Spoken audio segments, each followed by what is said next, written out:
C'est ici, entre la patinoire pôle sud de Grenoble et Alpes Congrès, sur ce parvis minéral, qui a expérimenté jusqu'en septembre 2023 un jardin bioclimatique temporaire.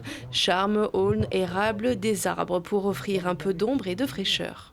On a voulu passer d'une place très minérale, très exposée, un espace qui est traversé, à un jardin temporaire. 130 arbres sont installés, des jeunes arbres sont installés dans des pots. On a 13 espèces d'arbres qu'on retrouve couramment dans Grenoble. C'est des espèces particulières parce qu'elles sont adaptées au climat urbain et aux sols très minéraux de la place. Et l'idée, c'est que tout le projet soit composé de matériaux recyclables, que l'entièreté du projet puisse être redéployée ailleurs et que ces arbres, tant qu'ils sont jeunes, on peut les déplacer et les planter dans d'autres parcs de la métropole.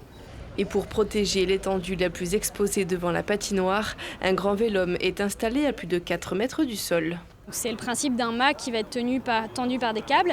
Et de l'autre côté, en fait, on a procédé par opportunisme, c'est-à-dire qu'on est allé s'accrocher à la façade de la patinoire. Donc ça nous a permis en fait d'avoir une sorte de système mixte structurel qui vient tendre en fait entre les deux un réseau de câbles sur lequel on est venu poser les laides tissus. La structure en elle-même, elle fait 750 mètres carrés et en fait, elle vient selon la projection de l'ombre créer une surface moyenne de 1000 mètres carrés d'ombre.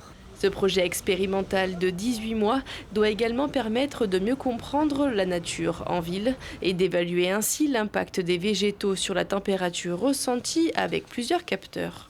On a placé 4 séries de capteurs à différents endroits, donc des endroits sans végétation, des endroits avec différentes modalités de végétation, à l'ombre aussi du vélum, afin de mesurer les services écosystémiques rendus par les végétaux. Il s'agit du rafraîchissement par exemple.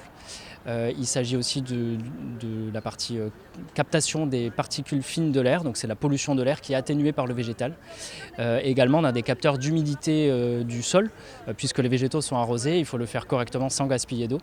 Donc c'est important de savoir quel est le besoin en eau des végétaux.